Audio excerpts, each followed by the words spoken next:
نبی ایوب علیہ السلام، نبی اسحاق علیہ السلام، نبی ابراہیم علیہ السلام کے بیٹے کی اولاد تھی اور ان کی اہلیہ نبی یوسف علیہ السلام کی پوتی تھی، جو نبی اسحاق کے پوتی بھی تھی۔ اللہ تعالیٰ نے حضرت ایوب علیہ السلام کو بے شمار نعمتوں سے نوازا۔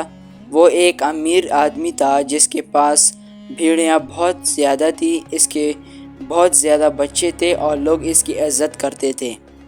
نبی ایوب علیہ السلام اپنی دولت سے سخی تھے، یتیموں کا خیال رکھتے اور غریبوں کو کھانا مہیا کرتے تھے۔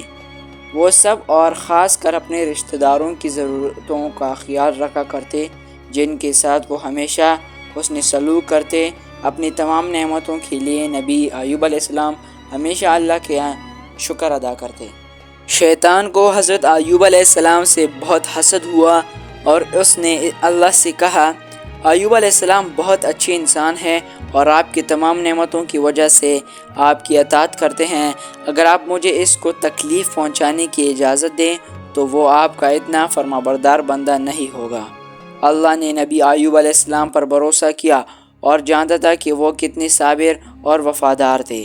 اس نے شیطان کو نبی ایوب علیہ السلام کا امتحان لینے کی اجازت دی، چنانچہ شیطان نے ہر اس چیز کو تباہ کرنا شروع کر دیا جو حضرت ایوب علیہ السلام کو نصیب ہوئی تھی۔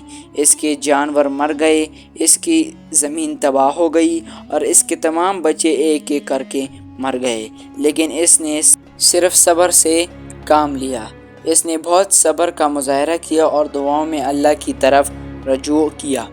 پھر حضرت ایوب علیہ السلام بیمار ہو گئے۔ نبی ایوب علیہ السلام کو ہر طرح کی بیماریاں لاحق تھی اور سب لوگ کہنے لگے کہ نبی ایوب علیہ السلام اتنی تکلیف اٹھانے کے لیے کوئی بہت برا کام کیا ہوگا۔ جلد ہی اس نے اپنے تمام دوستوں کو کھو دیا اور شہر کے لوگوں نے نبی ایوب علیہ السلام سے کہا کہ وہ چلے جائیں اور کبھی واپس نہ آئیں۔ نبی ایوب علیہ السلام نے بیابان میں رہنا شروع کیا اور اپنا وقت اللہ سے دعا کرتے ہوئے گزارا۔ صرف اس کی وفادار بیوی اس کی دیکھ بھال کے لیے اس کے ساتھ گئی۔ شیطان نے پھر بھی اسے نقصان پہنچانے کی کوشش کی اور حتیٰ کہ اپنی بیوی کو مشورہ دینے کی کوشش کی کہ وہ نبی ایوب علیہ السلام کو اللہ سے منہ موڑنے پر راضی کرے، لیکن نبی ایوب علیہ السلام اللہ کے بہت وفادار تھے۔ اس نے اللہ سے دعا کی کہ وہ شیطان کو اس سے دور رکھے اور اس سے اس کی تمام مصیبتیں دور کرے۔ نبی ایوب علیہ السلام نے اپنے امتحان میں کامیاب ہو کر ثابت کر دیا کہ اس نے دنیا میں خواہ کتنی ہی مصیبتیں جھیلی، وہ اللہ کی محبت اور اطاعت سے کبھی باز نہیں آئیں گے۔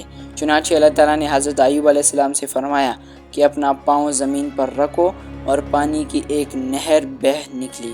پھر اللہ تعالیٰ نے حضرت ایوب علیہ السلام سے فرمایا کہ اپنے آپ کو ٹھنڈے اور تر و تازہ پانی سے نہاؤ اور اسے پیو، اور جلد ہی ان کے جسم کی تمام بیماریاں دور ہو گئیں۔ اس کے بعد اللہ تعالیٰ نے حضرت ایوب علیہ السلام کو ان کی تمام اولادیں، ان کے تمام اموال، زمین اور جانوروں کے ساتھ ایک بار پھر واپس کر دی۔ نبی ایوب علیہ السلام اب صبر اور اللہ پر توکل کی علامت ہیں۔ جب کوئی شخص بہت صبر کرتا ہے تو لوگ کہتے ہیں کہ اس میں نبی ایوب علیہ السلام کا صبر ہے۔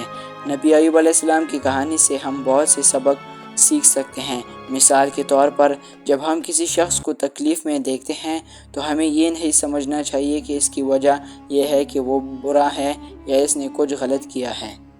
بعض اوقات اللہ تعالیٰ اس انسان کا امتحان لے رہے ہوتے ہیں۔ جب ہم تکلیف میں ہوں تو ہمیں صبر کرنا چاہیے، اور جب ہم آسانی اور راحت میں ہوں اور اللہ کی نعمتوں سے لطف اندوز ہو رہے ہوں تو ہمیں شکر گزار رہنا چاہیے اور مسلسل اللہ کا شکر ادا کرنا چاہیے۔